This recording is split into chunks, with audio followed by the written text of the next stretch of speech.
All right, it is 5 p.m. Eastern. Technically, here in the UK, it is 10 p.m. And I think we have at least one person tuning in from the UK. So thank you for being willing to join us so late in the evening. And welcome to everybody who's here today. As a quick introduction, my name is Gracie Olmsted. I'm the author of a book called Uprooted, Recovering the Legacy of the Places We've Left Behind. I've written about agriculture, place, community, faith, and some other topics for New York Times, Plow Magazine, and others. And my newsletter is Granola. And the point of the newsletter is to try and foster conversations about place, community, and books with thinkers, readers, people from a variety of faiths and backgrounds. And I am very, very lucky and happy to be able to talk today with Charlie Camosy, who's an associate professor of theology at Fordham University in the Bronx, where he's taught since finishing his PhD in theology at Notre Dame. He's written for the New York Times, Washington Post, Los Angeles Times, many other places.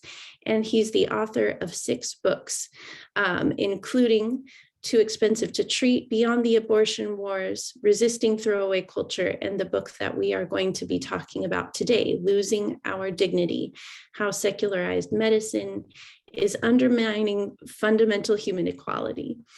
He's also the founding editor of a new book series with New City Press called The Magenta Project, which I'd love to talk about if we have time. So thank you so much, Charlie, for joining us this evening. Thanks for inviting me, Gracie. Absolutely. All right, well, to start, I thought maybe we could just begin by talking about the title of your book. You kind of talk about the different approaches to ideas of human equality or dignity in historical medical ethics and how they differ from the approach of contemporary philosophy and science. So if you could just kind of explain some of those changes and why they matter. Well, I guess my basic thesis in the book and this afternoon, is that especially as medicine has secularized, and by that I mean really become hostile to theological ideas, including the theological idea that what makes us all equal is that we're made equal in the image and likeness of God, that we've lost the basis, the foundational basis, the fundamental basis, the metaphysical basis for explaining why everyone on this call is equal and why the computers we're using to interface with each other are not our equals. And that, I argue, has been in large part due to our switch away from a theological concept like Imago Dei to things like rationality, self-awareness, autonomy, productivity. And when we use those actualized traits, obviously it's the case that there are lots of human beings that are not equal, and some appear not to have them at all. And in medicine, that's particularly pernicious. That move has been particularly pernicious because of what it's done is it said explicitly, it's moved in the direction explicitly of saying there are human non-persons. So we have a human being like Jahi McMath, who is at first at least thought to be brain dead. And then while she had a death certificate from the state of California, she got her first period. She entered puberty while she was supposedly dead, according to the law of the state of California and almost everywhere in the Western world. And I go through in the book, that was just one example, but there's many other examples, so-called vegetative state. I think we talk about prenatal human beings, and even the cases of Alfie Evans and Charlie Gard. We're starting to see now quite clearly what our rejection of fundamental human equality has meant. So in your book, you discuss the differences between some of these definitions that we have historically used to decide how to prioritize care, the individuals who we believe are still living or have quality of life, so-called, and some of the important distinctions I think in the book are between person and human being, and then ideas of dignity and autonomy. And I think you've already kind of mentioned them, but I wondered if you could explain why those particular terms matter, what they mean within this realm of thought, and also kind of how they've changed over time, and why it matters that we understand, I guess, what they mean. Yeah, so let's maybe start with person versus human being as a foundational distinction. And in principle, I think the distinction actually is an important one. It's how it gets applied that I have the problem with. I think there are non-human persons, for instance. As a believer, I think angels, for instance, are non-human persons. I think there's the possibility of aliens being non-human persons, right? If we met literal non-earthlings, like literal aliens. There's even a case to be made, and maybe we'll have some time to talk about this a little later, that certain non-human animals have what we traditionally think of as things like rationality, self-awareness, autonomy, etc. But what I really want to push back against is the idea that while there may be non-human persons, there's no such thing as a human non-person, like I was mentioning a moment ago, right? So if we extrapolate from that there are certain things like vegetables, right? Let's go back to the vegetative state, the so-called vegetative state. Some people on the call may remember the cases of Terry Schiavo and others about 20 some years ago or more now, where we had a very obviously living member of the species Homo sapiens, fellow member of the species Homo sapiens, sleep wake cycles, not just reaching puberty, but fairly sophisticated things that Homo sapiens do. And we were willing to say, for instance, on her gravestone right now, on Terry Schiavo's gravestone right now, her husband at the time put that she had left this earth or departed this earth when she had her massive neurological injury, and was at peace when she was dehydrated and starved to death. So that by itself kind of is where I'm putting my focus, right? Let's talk about distinguishing between human and person in the prior ways, but let's not distinguish them when we're talking about what makes us all equal as members of the species Homo sapiens. And it seems like one of the concerns is that this definition has a tendency to creep into more and more cogent areas of life as well. Not only that it's incredibly dangerous in how we classify people and think about them when, as you pointed out, they are full human beings made in the image of God with dignity, but that also what we're seeing is that these ideas of autonomy as being the definition of fullness of personhood or fullness of humanity then means that newborn infants might not qualify, or that people with dementia, late-term dementia, might not qualify. So could you talk about that as well? Yeah, this is a massive, massive problem, especially again, but not only in bioethics and medical ethics. In fact, something called principlism kind of dominates secularized bioethics right now, which talks about 4 different principles, with autonomy being the first among equals. And so we hear, especially in the kind of Western world, autonomy just kind of dominates in how we think about so many things, but especially in medicine and medical ethics, it dominates. But what a massive illusion we're laboring under if any of us think of ourselves as autonomous, right? It's just, I mean, you just get human finitude totally wrong if that's what we think is true of us. It's a massive illusion, actually, mostly in the privileged classes. Am I allowed to say that? That kind of make up for themselves. People who aren't in the privileged classes are usually not under the impression that they're autonomous. They have a much more realistic vision of the human person, much more accurate vision of the human person. But this plays out again in medicine in pretty important ways. So physicians, for instance, end up rating the quality of life of their patients worse than the patients do themselves across the board. That's on the average, of course, not in every circumstance, but on the average. And again, if we're thinking about assisted suicide here, you talk about creep.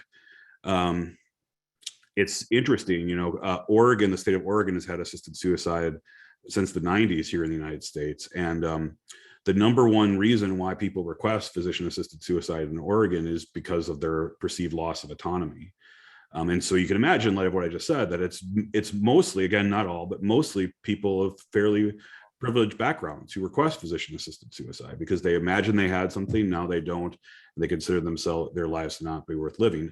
Who would not be, of course, very, very sympathetic and of course, concerned about pain and suffering, which is often the kind of arguments that are used. But pain and suffering don't even make the top 5 reasons actually in Oregon that people request physician-assisted suicide. And again, loss of autonomy is number one.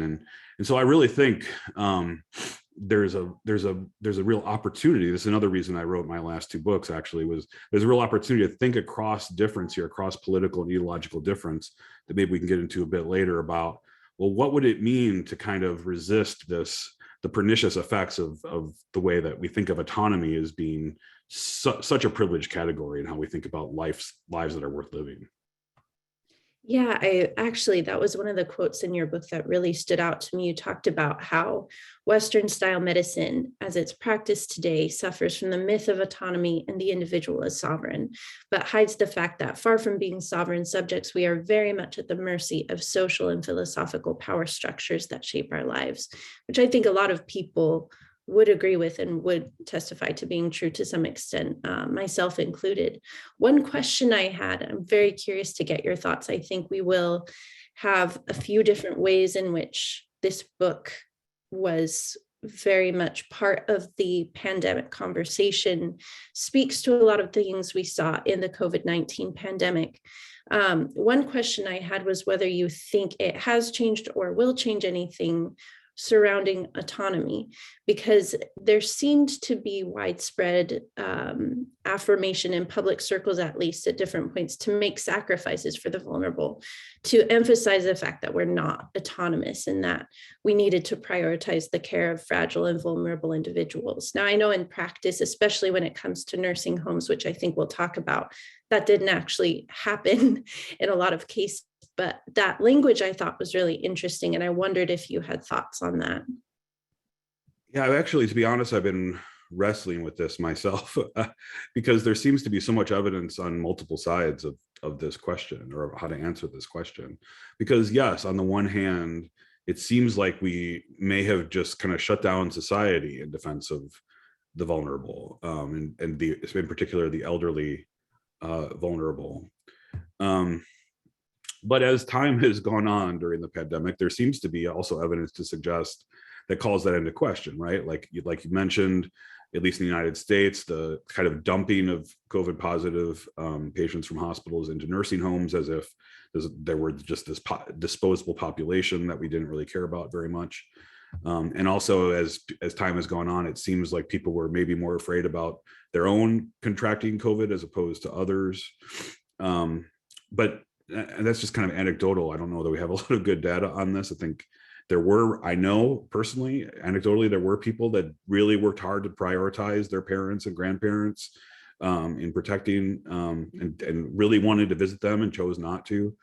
But here is where I think the rubber will meet the road and maybe kind of push through the different kind of evidence that we could point to here that's kind of confusing. Will we make a commitment to change the structures which we currently use to care for these elderly populations? Will we, instead of essentially having warehouses of death, choose to have a structure of elder care that actually helps us engage in a culture of encounter with these vulnerable populations? Early returns are not good. With Build Back Better in the United States, Joe Biden's proposal, there were proposals to revamp elder care and in-home care, but those got scuttled early on and don't seem to be really high priority items for the culture. I could be proven wrong about this. Maybe we will have a turnaround, but I think how we choose to prioritize or not this population will maybe be the final arbiter of whether we were serious about protecting them or not.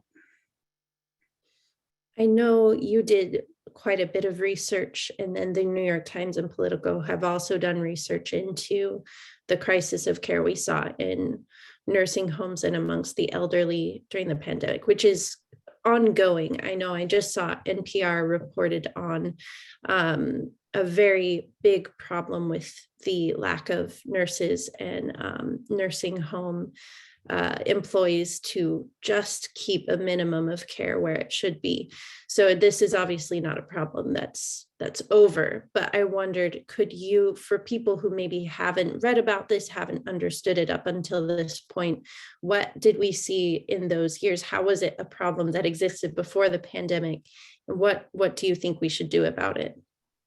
Yeah, it's almost become a cliche to say the pandemic revealed problems that were already there, but this was a major one we should call out. I mean, our elder care system was, at least in the United States, was just broken and still and remains broken now, and was broken before the pandemic. What it revealed was that even outside of these populations dying of COVID, massive amounts of people, numbers of people died in nursing homes just to neglect.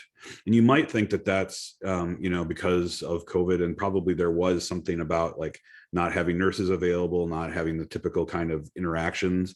But this is something that again was a problem before and remains a problem now. One of the most interesting things, the New York Times, and horrific things the New York Times found in their investigation, was that very large percentages of nursing home residents who have dementia are given antipsychotic medication when they don't have any kind of psychosis. And the reason for this, I think it's somewhere between 1/5 to 1/3, were given a diagnosis of psychosis when they didn't have it, just so they could be given antipsychotic medication, essentially to put them in a chemical straitjacket. So because now you could say, well, that maybe they were out of resources to care for them and they didn't want to harm themselves. That's in fact what a number of physicians, when I've confronted them about this, have said. But even if that's true, and it's probably true only in some circumstances, not all, that really points to, again, the kind of decisions we've made as a culture, right? To say, there are these other populations over here into which we're willing to put this X amount of resources. And then there's this other population over here in which we're not willing to put a similar kind of resources. And so one of the, major points of my book is to say, this population is the next to fall out of fundamental human equality.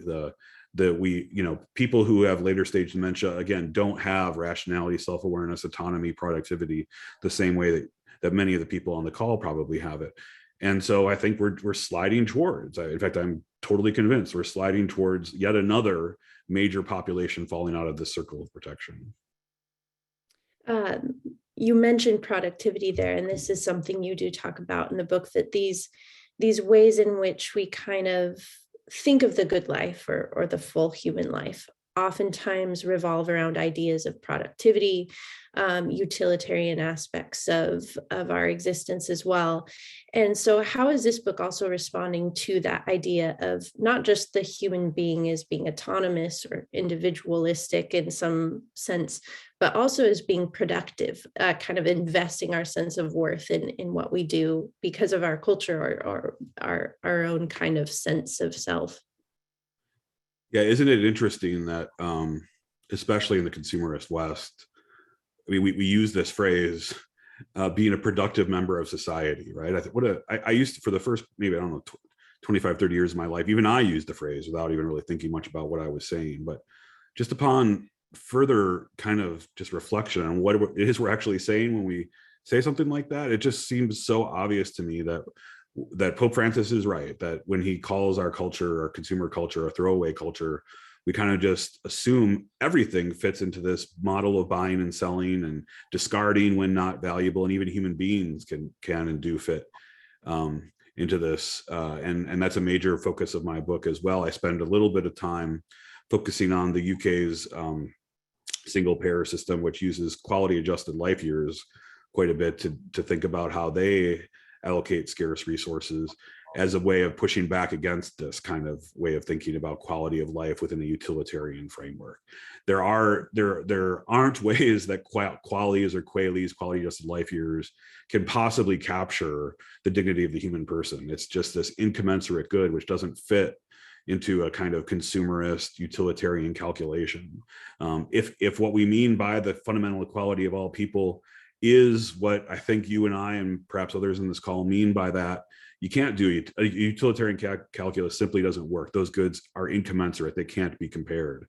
And so when we try to pretend we can do things like imagining how many life years someone has left and then adjusting them for their quality of life and plug them into a calculation for how much money we ought to spend on their care, we're deceiving ourselves about these kind of values. And maybe the more we pretend to do that, the more, again, this fundamental version of human dignity, this metaphysical version of human dignity, which can't be compared, kind of fades to the side, and we actually do calculations for things like quality adjusted life years without that concept of human dignity being present at all. One thing you talk about in the book as well that I wanted to touch on before we maybe move on to some of your other work. And also, please feel free to come up with questions, put them in the chat box or the Q&A, and I will look at them, I promise. But one idea you talk about also is that while these are ideas that are based on Christian ethics and Christian teaching, Christian thought, that you also see them as appealing to a broad bipartisan network potentially, and also to people from other spiritual faiths and backgrounds. So I wanted to ask you about that as well, keeping in mind that not everyone necessarily on this call or watching this talk will come from a Christian background. How do these ideas appeal to people kind of across different places philosophically and religiously? Well, at a very basic level, the so-called people of the book, beyond Christians to Jews and Muslims, are deeply, deeply connected to this vision of human dignity, right? The Imago Dei. And it's interesting. Jahai McMath, her family was able to take her to New Jersey and care for her for 5 years after she was declared dead in California, only because Orthodox Jews here in New Jersey, where I live, had carved out a religious freedom exemption for them to take care of their loved ones here in New Jersey. And so that's maybe a paradigmatic example of going beyond the mere Christian when it comes to this vision of the good, this vision of the human person, of fundamental human equality.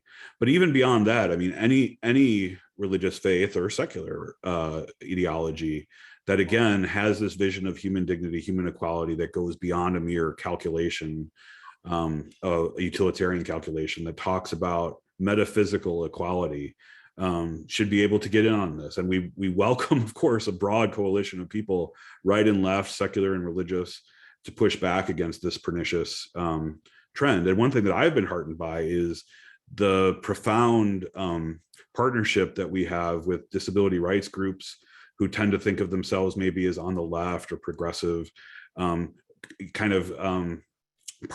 with conservative or Christian or pro-life groups on a lot of these issues to say, no, we have different ideology about certain things, we have different beliefs about certain things, but on this issue of fundamental human equality, we're together, we're partners, we're pushing back against throwaway culture and a consumerist culture.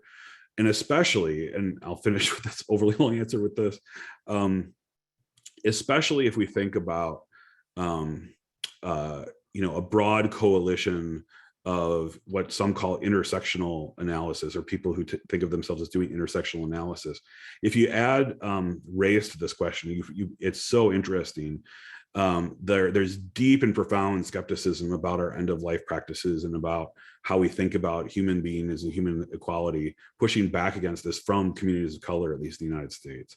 And I don't see them as activated as I'd hope to see them around issues that we've talked about so far, but I think we could be, like, if we could create spaces for dialogue, for encounter across this issue, especially on issues related to dementia, later stage dementia. I think there's just a tremendous opportunity to activate in conjunction, in cooperation with each other across a range of ideological viewpoints on these issues, and that issue in particular. So when we've talked about throwaway culture, that's a term that, having read Laudato Si by Pope Francis and having read your book on the topic, I'm very familiar with. But I would love for you to talk to others on this call about what throwaway culture means and how it connects to a larger idea of a consistent life ethic. So the concept was not invented by Pope Francis, but he kind of popularized it. Basically, he thinks of throwaway culture as a mentality that I mentioned earlier is kind of subsumes everything into buying and selling, a consumerist mentality where everything is for sale, everything is a thing. There's no such thing as a thing that's an end in itself, that has no value apart from the marketplace, that only has value in a marketplace. And so even again, human beings can be discarded when they're no longer valuable, much like a pencil can be discarded when it's no longer valuable, or a cell phone, or a nuclear power plant, or people in collateral damage in war, or whatever it is. And I wrote a book trying to show that this lens, looking at things through resisting throwaway culture, can really show how this that the culture is present again across a range of issues related to respect for life. Everything from how we treat animals in factory farms, non-human animals in factory farms, to how we specifically attack disabled life via abortion, to again some of the issues we talked about already on this call when it comes to those who are labeled so-called vegetables. And here's a really important point about throwaway culture: is it's pernicious because the language that's used often hides what's going on in the throwing away. So, like for instance, with regard to animals, we talk about the actual literature in factory farming talks about protein units per square foot instead of animals. When we talk about abortion, we talk about cardiac tissue instead of hearts, like pulsating cardiac tissue instead of hearts. That there's a pumping heart with 4 chambers from about day 7 or 8 after fertilization. But we talk about fetal pole cardiac activity instead of a 4-chamber beating heart, and on and on. So when we interrogate throwaway culture like that, and we get beyond the kind of language that's used to hide what's going on, the analysis is clear, and we can see that we need to stand up for those populations who are at most risk of being discarded, with precisely the kind of vision of the human person we've been talking about, one that can't be calculated away in a utilitarian quality of life calculation or something like that. I was looking at your book actually prior to the call, and you talk about the importance in resisting throwaway culture of resisting language, practices, and social structures that detach us from the full reality and dignity of the marginalized. And so I actually was going to ask you about language, what words, which forms of language do this? And so you actually just helped with that tremendously. Let me add one. Can I add one more? Yes, to think, I mean, again, a range of issues, right? So not right or left. But I think in particular, maybe now, as we're seeing, I think it's 1.5 million people fleeing Ukraine right now. The language that we often use about migrants and refugees often also hides what's going on when we think about them as well. This may be, I don't think it's limited to the United States, but it's especially true in the United States, where we talk about illegal people or people who are makers or takers rather than makers, and that sort of thing. So again, the kind of language that's being used to describe how we welcome or not, how we show hospitality or not, how we use violence or not, is so important for actually naming what's actually going on. But what's so pernicious again about throwaway culture is we can kind of convince ourselves that it's something else is going on by manipulating language or using language that doesn't really describe what's happening. Now, one point in which I felt the 2 books that you've written really fit together were in thinking about, once again, outside kind of the box of at least partisan politics in the US. In talking about abortion in your book, you make a point to note that in a lot of pro-life circles in the US, sometimes there's an emphasis on the unborn, to the degree that we don't talk about the mother, we don't talk about how to provide for the mother, we don't talk about the potential hurts, abuse, or marginalization of the mother that might have resulted in a situation in which abortion feels like the only choice she has. And so I wanted to draw attention to that, because I think when you talk about a consistent life ethic, in many ways, it's about complicating and deepening what it means to be committed to life. Would you say that's true? Absolutely. So just as referring to fetal pole cardiac activity participates in throwaway culture by taking our focus off the fact that there's a human being inside a pregnant woman's body, the same kind of human being as everyone on this call. You can also talk about a kind of disembodied fetus, right, or prenatal child, and imagine that the mother is not there somehow, right? And pro-lifers often tend to do this. We act as if there isn't this really special, deeply, profoundly intimate relationship between two individuals. And so we make the kind of mistake that our perceived opponents make if we don't acknowledge this dyadic relationship, right? This deeply intertwined relationship. And the more we learn, frankly, about the science of this, the more astonishing that kind of relationship becomes. I mean, I was just talking to a colleague and friend of mine a few months ago about the fact that there's a kind of interrelationship even on the cellular level that stays well after pregnancy, that we're just now starting to think about the implications of. And so what that means, I think, is pro-lifers in particular need to be just very, and you, Grace, are just a paradigmatic example of a pro-lifer who does this, in my view. Just needs to be upfront about the fact that when we're talking about pregnancy, we're talking about protecting and ministering to and supporting two individuals in this dyadic relationship. And that's going to mean focusing not just on equal protection of the law for prenatal children, which of course it does in my view. It also means making sure that women, especially who are in vulnerable circumstances, have the resources to care for themselves and for their prenatal child, and also their postnatal children, right? Their children who have already been born. At least in the United States, almost half of abortions, if not more than half, take place when a woman's already had one or more children. So there just has to be, again, if we're going to be consistent, right? If we're going to take a Pope Francis approach to this and say it's all throwaway populations we're concerned about, not just those that fit a kind of secularized ideological roadmap, then we have to choose both, as it were. We have to choose to love both of them. So it is about halfway through. If you guys have any questions, any thoughts, please feel free to put them in the Q&A or the chat. I'll check both. While I wait, though, I did want to ask you about the culture of encounter that Pope Francis talks about, and the importance of that. So you write in your book, the culture of encounter to which Francis calls us insists on a face-to-face encounter with others, with their physical presence, which challenges us, with their pain and their pleas, with their joy, which infects us in our close and continuous interaction. So what do you see as the ongoing importance and challenge both to cultivating a culture of encounter, both in our individual lives and in our socio-political contexts, wherever we might be living? Yeah.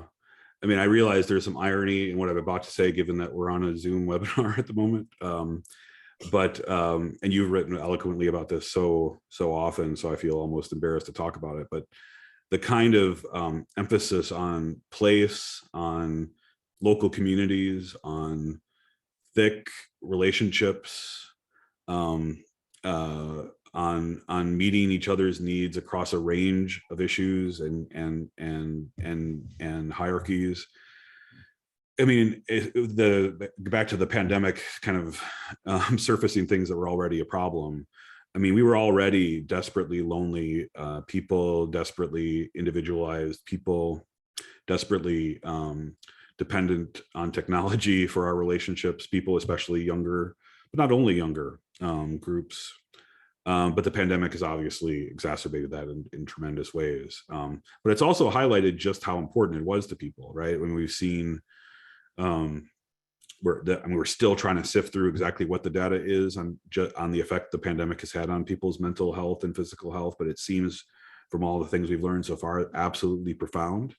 And at least the young people I know in my classes at Fordham and elsewhere are just bursting to have these kind of relationships in ways they haven't been able to have them. What's so interesting about this from my perspective is that the two most lonely groups of folks out there tend to be the very old and the very young. And if we could find a culture of encounter, and again, back to the structures we choose to create for ourselves, if we could choose to create structures which created cultures of encounters, not just of any kind, but specifically those that are intergenerational, right? So that, and Pope Francis talks about this a lot now. This is one of his hobby horses that he gets on regularly, is to talk about intergenerational relationships in ways that are deeply countercultural, but so necessary for both generations. And particularly as the young generation kind of realizes what the older one has foisted on them when it comes to technology. And as the older one comes to realize what's been foisted on them when it comes to the structures we've created, there really does seem to be, and I hope this isn't just like ivory tower professor speak that doesn't live in the real world, but there really does seem to be this moment, if we really care about both of these generations, to say, and especially, but not only for the churches to come in and do this, to create structures of encounter, cultures of encounter that are specifically intergenerational in nature. And I could talk more about how a culture of encounter would relate to much of what we talked about, but this is what I'm really thinking about, most excited about, and frankly trying to convince, I'm Roman Catholic, my contacts who have some power in the Roman Catholic Church, to say, this is our moment, this is our chance. Like, let's create these structures, these places where this can actually happen, because there's such a profound need for it. I was thinking, we just finished doing Pete Davis's book Dedicated as a book club for the month of February. And in the latter few chapters of his book, he spends a lot of time talking actually about multi-generational friendships and how they tend to be, I think, the inspiration for dedication in a lot of young people, and the patterns they learn from, but then also give hope, I think, to older generations as well. One thing that came to mind also while I was reading your book was that I remember very distinctly, for huge portions of my growing up years, my mom and some other women in our local church would have us cart all of our instruments to local nursing homes, and we would play concerts and recitals at, I want to say, once a month for a while. It was Wow. It was very consistent. And I think when I was really young, I didn't understand it. And then the older I got, the more I realized how much music was a bridge between these generations, the very young and the very old. And it was also an incredible ministry opportunity. I think one of my favorite moments was when the moms found an old song from the 1920s, 1930s, and played it in the nursing home and sung along with it. And everybody got so excited because it was a song for them, that they knew and recognized. And so I think also maybe opportunities like this, thinking about encounter in a way that maybe allows some of those initial hesitancies, fears, nervousness, feelings to be broken down, and to kind of create a platform through music, through whatever it might be, is something I've also wondered about, and hope we'll be able to get back into as well, who knows what the next few years are going to look like. Right. But yeah. That's right. I I also want to say that these older generations, I mean, it's kind of a cliche to talk about their wisdom, right? But they know a way of life that the younger generations basically have no access to. And especially as the younger generations kind of flounder about, again, I see this firsthand in my classes, for thinking about what a life of meaning looks like for them as they alternate between their Finsta and their Rinsta lives on social media, you know, their fake Instagram versus their real Instagram, but their fake Instagram is really their real life and their real Instagram is really their fake life. And they're trying to think about what this actually means for if there's any them there at all, apart from this performance, virtual performance. There's a generation of people desperately lonely who would love to talk to them about a very different kind of life they once had, right? And again, we don't need to make it, there were problems with it, and of course, and we've made lots of progress in ways that are important, but there's I was just thinking, for instance, about our own parish where we attend here in New Jersey. There's a school that has closed that we lease out to another group of educators who take care of essentially developmentally disabled children and educate them there. And then we have a convent, which is no longer really being used, that has two retired nuns living in it. And I was just dreaming, I was thinking, you know, what if we repurpose the convent to be a care home for the elderly, and there's this beautiful garden, literally a beautiful garden right in between these two buildings, and I just, you know, fantasized about the population in the care home interacting with the folks at the children at the school, and having older folks teach younger folks about how to care for plants and flowers, right? And something that seems so, I mean, what could be further removed from, you know, flipping back and forth between your fake and real Instagram, than thinking about those things. But maybe that very idea could be just a metaphor of what I'm talking about here, right? There's an access, the younger generations would have access to a kind of practice and way of life that maybe is being denied them at the moment in profound ways. You also talk in Resisting Throwaway Culture about, well, actually, you already touched on animal life, but I think issues of ecology and environmental stewardship, which is something that matters a lot to me. And I think one way in which we all can kind of see throwaway culture very practically is oftentimes just in waste. The fact that we have this huge food waste problem, a huge problem with waste in general in the US and throughout the world. So I was curious if you have thoughts on kind of that and what it looks like to think about consistent life ethic within the realm of kind of environmental stewardship and care. Yeah, again, when a consumerist throwaway culture is the totalizing force for how we think about everything, then nothing is a gift. So, I mean, it's maybe the easy move to say that, you know, literal human beings are not things to be put into this system and then discarded when they aren't valuable. But then we need to take the next step, don't we, and say that, you know, creation itself is a gift. The resources that we have access to are gifts. They're not ours in any sense.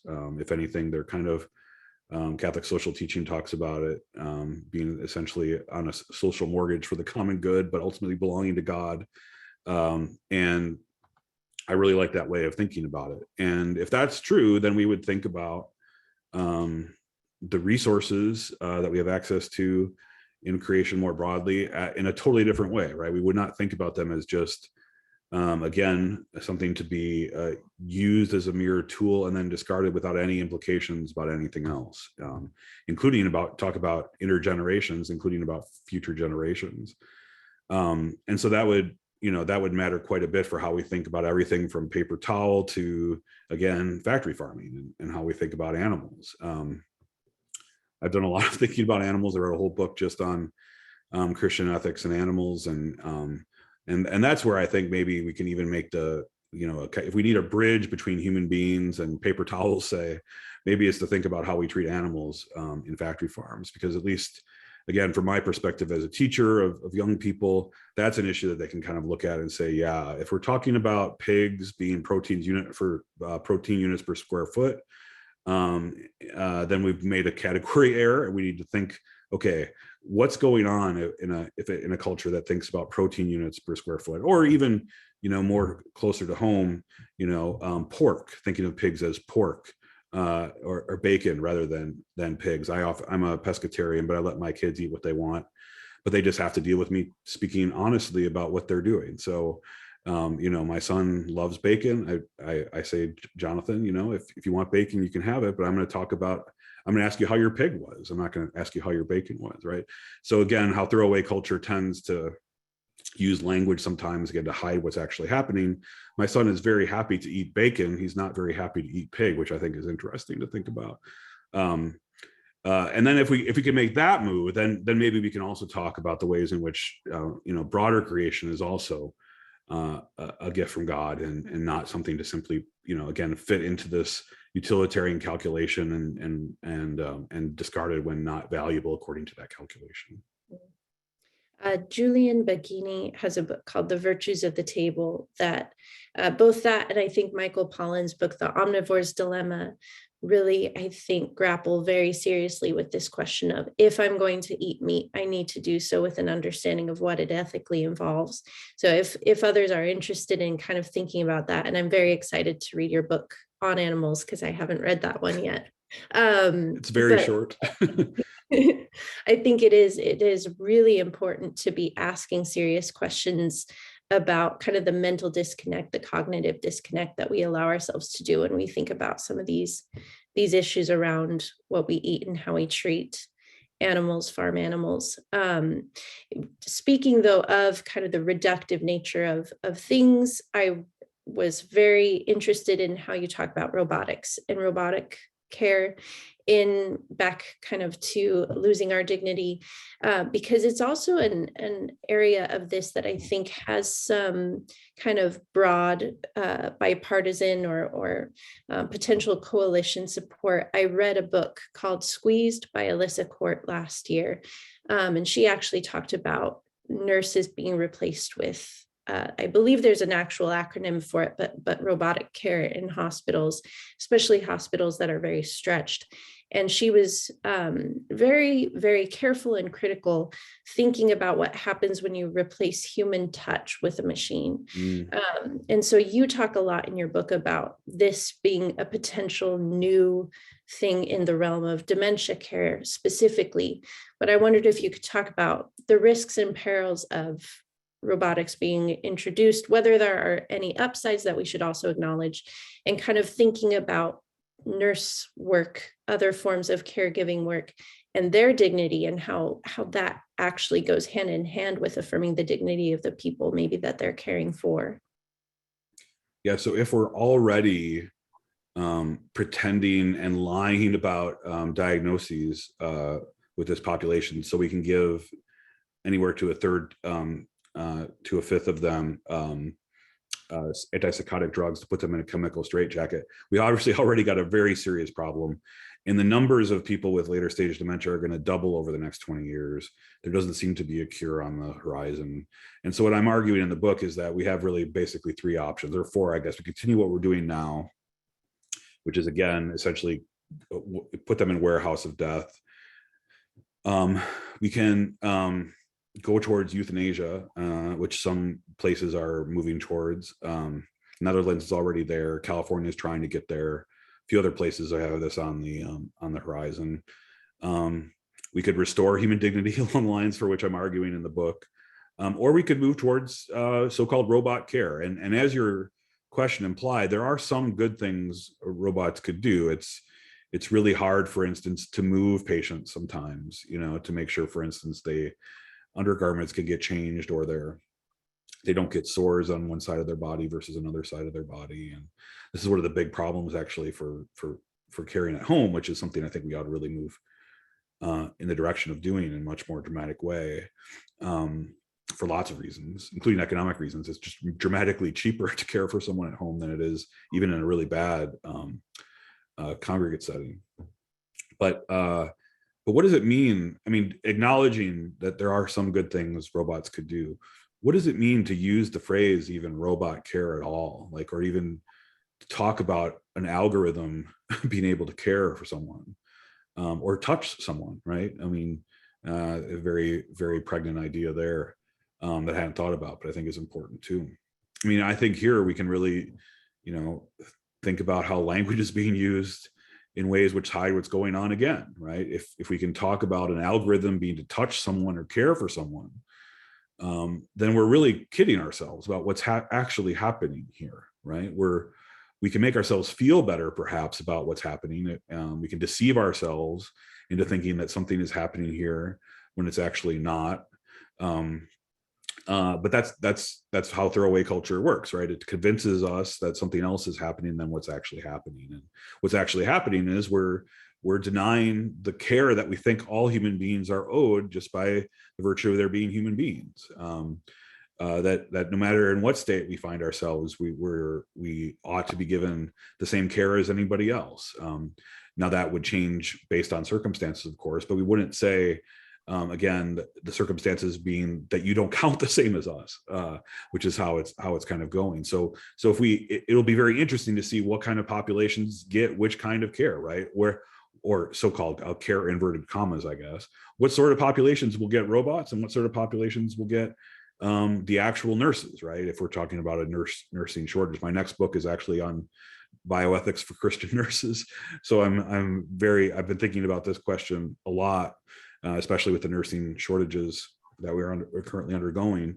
Are we going to only talk about this or mainly talk about this sort of care, again, in inverted commas, for human beings that don't have the same kind of rationality, self-awareness, and autonomy and productivity as others? Then I think this is going to be another example. I feel very strongly it'll be another example of what we've been talking about for the last 50 minutes or so. One thing that I was going to ask as well, if we had time, and if anybody does have questions, or if anything comes up in the next 10 minutes, let me know. You are working on a project that is Magenta Press, and we've talked about bipartisanship and polarization, I think, in the US, and I think it matters to both of us.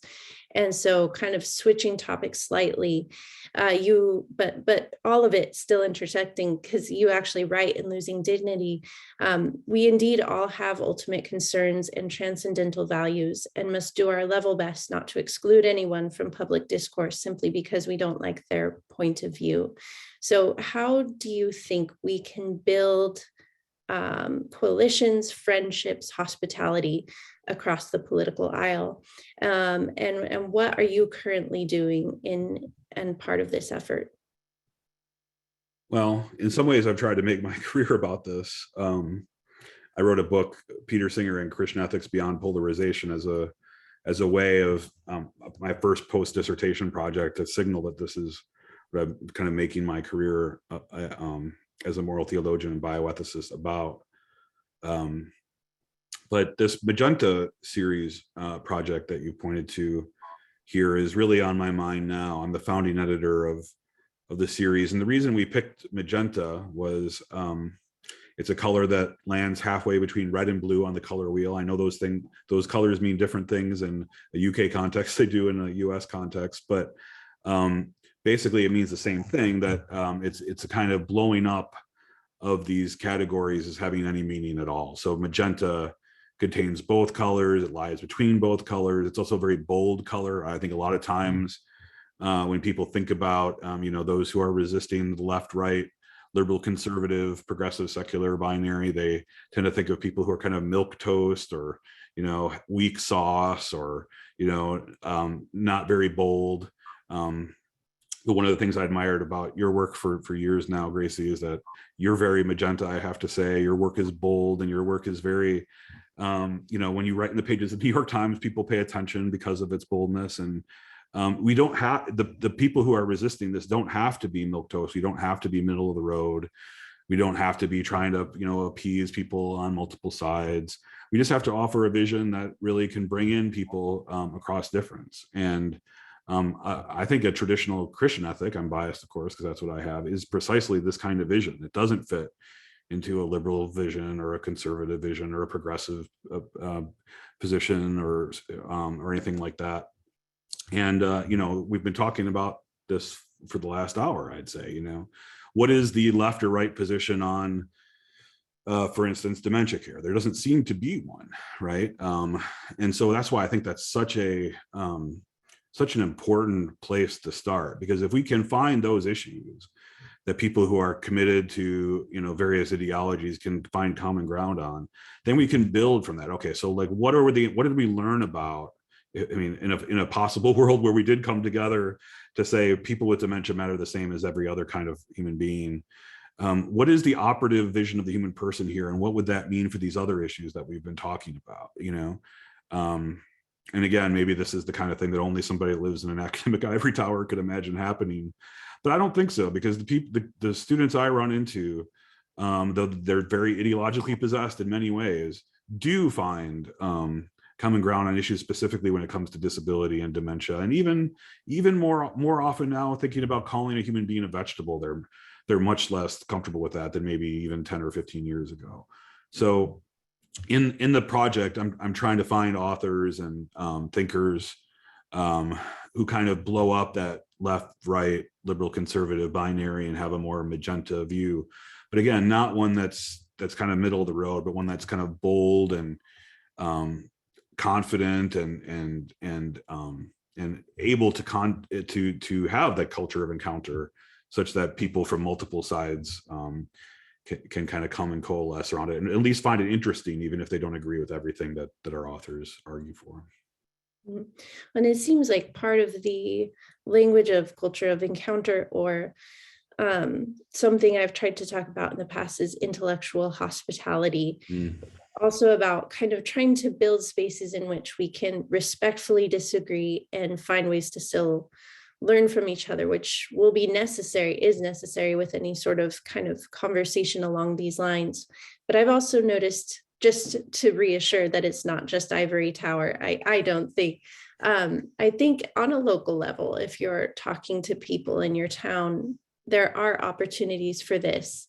And I felt very grateful when I was living in a very small town in Virginia, up until when we moved in September of last year, that I got to work on different panels and local events with different people who came from so many different backgrounds, so many different political opinions.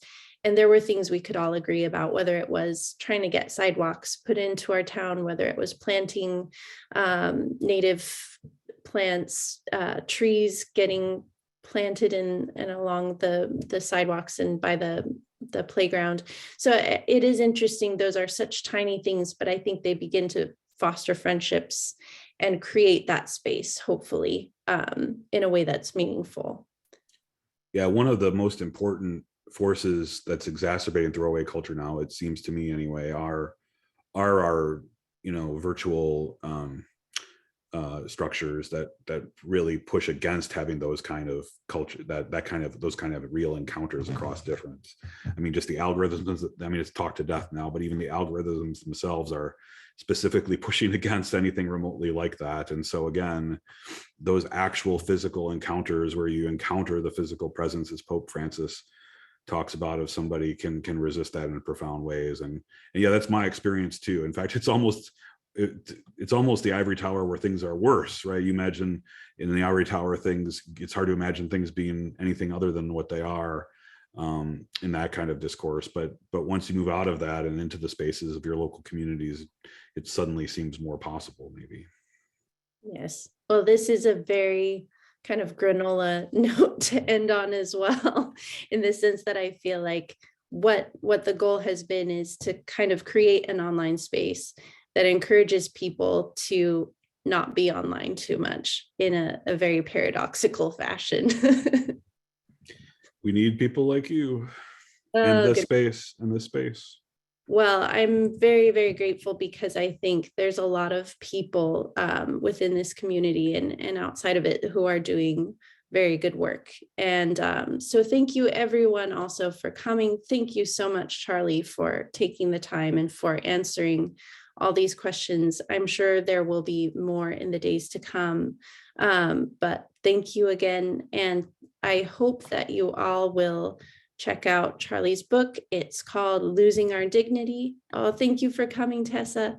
It's called Losing Our Dignity. And I am always doing this, I forget the subtitle. So if you don't mind sharing the subtitle, if you know it off the top of your Let's see if head. I can remember it. How secularized medicine is undermining fundamental human equality. Well done. And if you guys want to follow me on Substack, it's granola.substack.com as well. So thank you again. And I hope you all have a wonderful evening.